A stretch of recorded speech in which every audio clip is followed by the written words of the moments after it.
Bonsoir le web. Alors ça faisait un petit moment que j'avais pas fait de vidéo. Là, c'est la nouvelle année depuis quelques jours déjà, donc je pense qu'il est peut-être trop tard pour vous souhaiter une bonne année, mais je vous le souhaite quand même. Bonne année et bonne santé. C'est important. Alors, le film dont je vais vous parler, je l'ai vu hier. J'en avais déjà entendu parler. Il est sorti en 2023 et je me dépêche de faire une vidéo un peu en speed parce que ce film disparaîtra de Netflix dans 3 jours. Le 14 janvier, il ne sera plus là.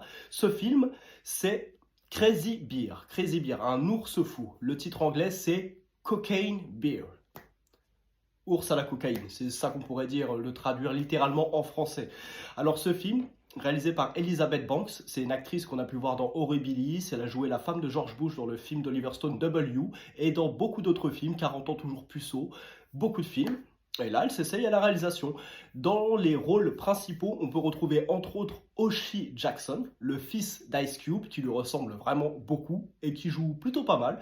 Vous avez pu le voir dans Straight Outta Compton, le film qui racontait l'histoire de NWA, le groupe de son papa, et aussi dans Criminal Squad et dans sa suite qui est sortie mercredi hier, Criminal Squad Pantera.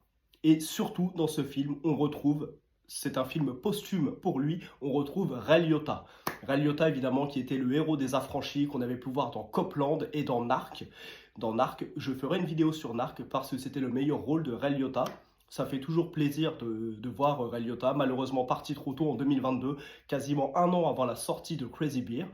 Et on voit à son visage que le whisky et l'homme ne sont pas forcément les meilleurs amis du monde. Bref, je vous raconte l'histoire. Crazy Bear raconte l'histoire d'un ours plutôt balèze, un ours brun ou un ours noir, on ne sait pas trop, soit l'un soit l'autre, qui tombe sur une cargaison de cocaïne qui ont été balancées d'un avion par un trafiquant de drogue. Alors évidemment, les trafiquants veulent récupérer ce paquet, parce qu'il y a beaucoup de cocaïne, ça vaut beaucoup d'argent évidemment. Il y a aussi des enfants qui partent se balader au même moment, et ça c'est pas de chance pour eux.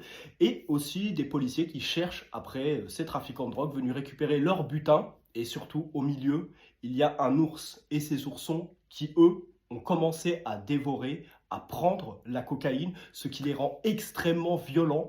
Et j'ai envie de dire drôle, parce que ce film est un film comique, c'est une comédie horrifique, c'est-à-dire qu'il y a beaucoup d'humour et il y a beaucoup de sang. C'est dur, hein, ça doit être interdit aux moins de 12 ans, j'ai pas bien regardé, ou peut-être interdit aux moins de 16 ans. On trouve des scènes plutôt hilarantes, évidemment, donc des enfants qui tombent sur certains paquets, qui veulent savoir exactement ce que c'est, j'en dis pas plus, ou comment trois petits bolos espèrent racketter Oshie Jackson dans les toilettes. Beaucoup de blagues, beaucoup de situations très cocasses. Le film est très drôle, ça fait plaisir de voir Ray Liotta aussi dans ce genre de film, ce genre de rôle. Et je vous conseille Crazy Bear avant qu'il disparaisse de la plateforme Netflix d'ici 3 jours. Sinon, après, vous pouvez le streamer, vous pouvez vous pouvez le trouver ce film, hein, c'est sûr. Et je rajoute que ce film est tiré de faits réels. Bon, attention, les faits réels.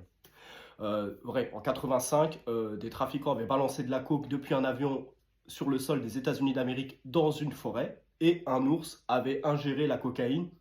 Il était mort.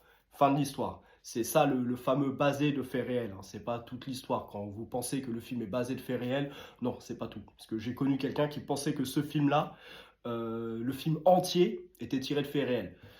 Faut peut-être pas déconner ou alors faut arrêter de prendre les produits qu'il y a dans ce film, vraiment. Mais en tout cas, je vous recommande ce film pour un bon moment de détente, pas forcément avec des enfants en bas âge, hein, parce que c'est un film violent, mais en même temps, il est très drôle et justement, pour moi, c'est un film de good vibes. Alors, je vous recommande Crazy Bear de 2023, dispo sur Netflix pour encore 3 jours.